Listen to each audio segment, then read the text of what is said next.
Hey folks, welcome to Deep Dive Dispatch, the podcast where we don't just scratch the surface. We dig deep into the political landscapes that shape our world today. I'm excited to introduce your guides on this journey through history and headlines, John Matthews and his insightful co-host, Sarah Collins. Together, they'll peel back the layers of complex political issues, offering a slightly conservative viewpoint while staying rooted in facts and historical context. So, buckle up for a thought-provoking ride as we dive into the stories behind the stories. This is Deep Dive Dispatch. Let's get started. Ever get that feeling? Like someone's kind of pulling the strings on what you see online. Yeah. Deciding what's okay to talk about. Yeah. And what gets, buried. Oh, totally. And that's basically what we're getting into today, right? With these Twitter files. Yeah, on Twitter files, yeah. I mean, crazy, right? All those internal documents just spill out there thanks to Elon Musk, I guess. After he bought Twitter, yeah. Exactly. Whole new world, all this behind the scenes content moderation stuff. And we're going deep on this today. Got congressional hearings, some wild journalistic investigation. Oh, yeah. The journalists dug deep on this one. And even the Twitter files themselves, like the actual document. Oh, we're going primary source. Yeah, full transparency here. By the end, you'll have a way better picture of this whole saga. Yeah, it's a wild story. It really gets you thinking about transparency, right? Absolutely. I mean, love him or hate him, you gotta admit, Musk releasing these files changed the game, for sure. Big tech, government, free speech, it's all connected. It's all connected, yeah. Okay, let's jump in. Act 1. The Hunter Biden laptop. Oh, boy. Here we go. Buckle up. October 2020, election's getting hot, and boom, the New York Post drops this, bombshell story. Oh, yeah, I remember this. About Hunter Biden's laptop, Joe Biden's son. Right. Allegedly, this laptop, full of info about some shady business dealings, maybe even involving Joe Biden himself. Yeah, pretty explosive stuff, especially in the middle of an election like that. And Twitter. They did something we'd never seen before. They blocked the story, said it violated their policy on hacked materials. Wow. Unprecedented. Yeah. Immediate outrage, accusations of censorship flying around, especially from the right. Oh, for sure. They saw it as, trying to protect Biden's campaign. Which it gets even weirder, because later, Jack Dorsey, he was Twitter's CEO then, admitted he didn't even know they blocked it. No way, seriously. Yeah, seems like a big decision to make without the CEOs. Okay, right. Absolutely. Yeah. And this is where the FBI starts to get interesting, right? The FBI? Yeah. The Twitter files show that they knew about this laptop and what was on it, months before the New York Post even published this story. Wait, hold on. The FBI knew. So what were they doing? Good question, right? Because the files show they were talking to Twitter, a lot, about election interference and stuff. Oh, okay. And they even flagged specific accounts for spreading what they called misinformation. Huh. So could they have, pushed Twitter to suppress that Hunter Biden story?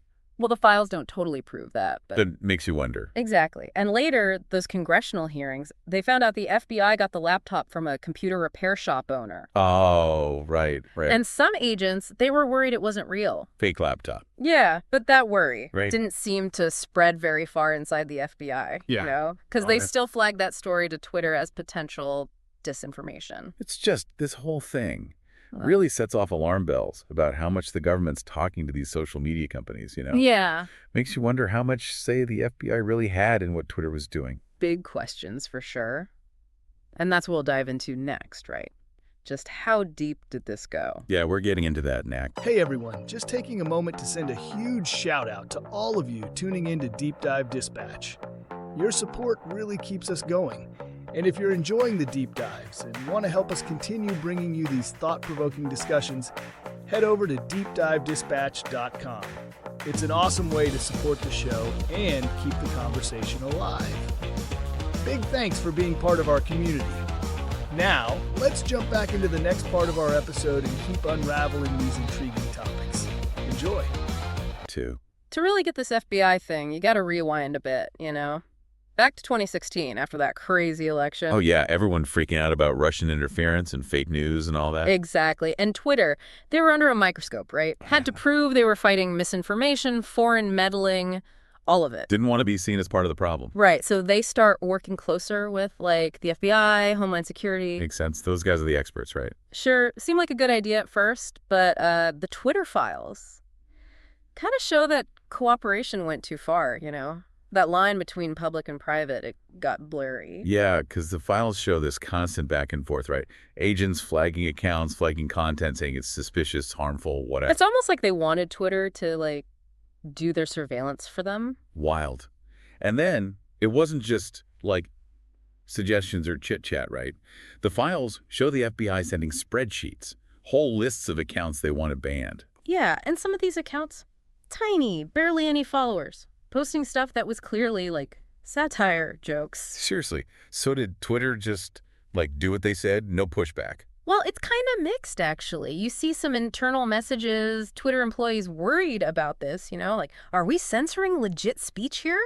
Is the FBI overreaching? So they weren't just, like, yes men to the FBI. Not always, no. For example, they pushed back on handing over user data, wanted the FBI to go through the proper legal channels, But then they also built these tools, systems that made it easier for the government to flag stuff. And they often just went along with it, even when it seemed iffy. It's like they're stuck between a rock and a hard place, right? Yeah. Want to cooperate, but also got to stand up for free speech. Exactly. And the video files really show how that balance, it often tipped towards the government side, even if it meant Twitter had to compromise its own values. You mentioned that $3.4 million payment earlier, right? Yeah. The one Twitter got. Oh, right. For processing all those requests. Technically, it was standard procedure for legal stuff, but Yep. It just shows how tangled up they were, right? Yeah, it does. Makes you think, was Twitter really neutral? Or were they basically doing the government's bidding? It's kind of scary when you put it like that. Yeah. But the files weren't just about the FBI, right? Other agencies were involved too, even private groups. Oh, yeah. It wasn't just the FBI. Homeland Security was in the mix, Health and Human Services, even the CIA. Wait, the CIA?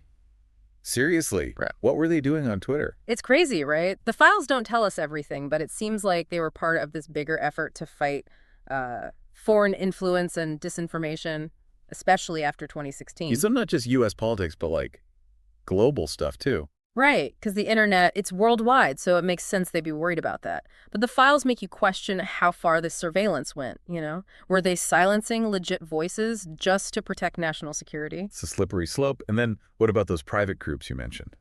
Yes, these like quasi-private groups funded by taxpayers doing similar stuff to the government, organizations like Stanford's Election Integrity Project, NewsGuard, they were all flagging content, saying it was misleading, harmful, and pushing Twitter to take action.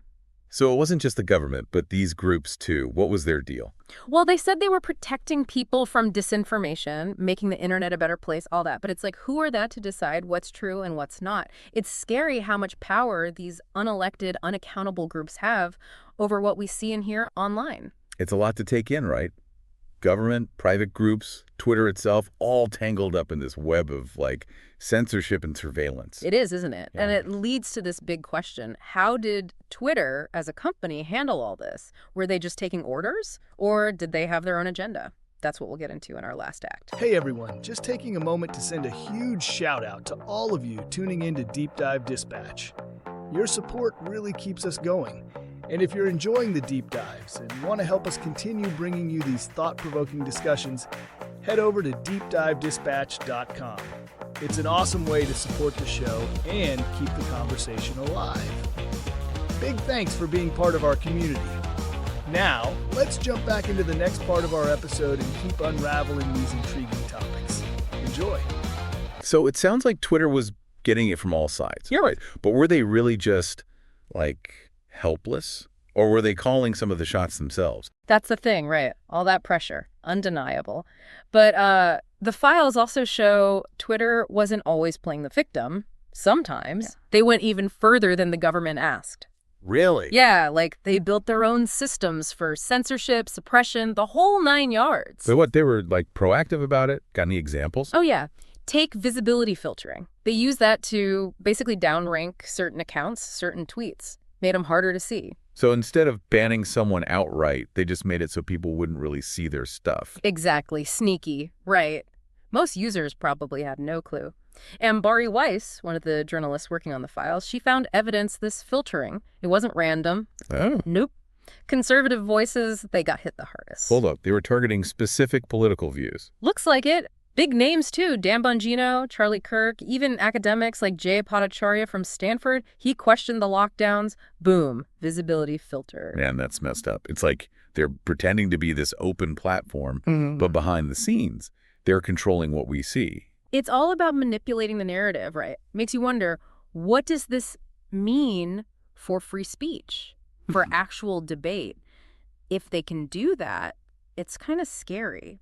So is there anything we can do? Are we just stuck with whatever these tech giants decide? Well, knowing about it is a start, right? That's the good thing about the Twitter files, Musk putting it all out there. It started a conversation, got people thinking about transparency, accountability. Yeah. Should we need more of that, you know? More whistleblowers, more leaks, people on the inside saying, hey, this is wrong. More sunlight on the situation. Exactly. Or maybe we need to rethink this whole thing, you know, this centralized social media. Maybe we need something different, something where users have more control over their data, the algorithms, everything. So instead of these companies being the, truth police, we give the power back to individuals. We're thinking about, right, there are people working on that kind of stuff, decentralized platforms, all that. It's a tough challenge, but if we want free speech, a real online democracy, it's got to happen. Wow, we went from a laptop to, the fate of the internet. It's crazy, right? One little thing can blow up into this huge story about power, control, even democracy itself. It really makes you think. So to everyone listening,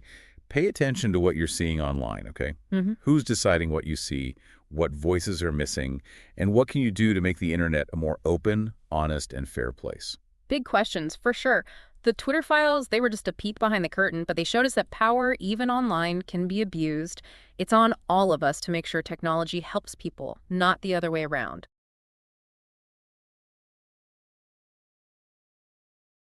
Hey folks, thanks for tuning in to Deep Dive Dispatch. We hope you found today's episode enlightening and packed full of insight. Remember, your support keeps us diving deep into the stories that matter. So if you enjoyed the show, make sure to download and share it with others who crave a deeper understanding of politics and history. And don't forget, we want to hear from you. If there's a topic out there that you think deserves a deep dive, reach out and let us know. Your input helps us bring you the most compelling content week after week. Stay curious, stay informed, and we'll catch you next time on Deep Dive Dispatch. Keep exploring, folks.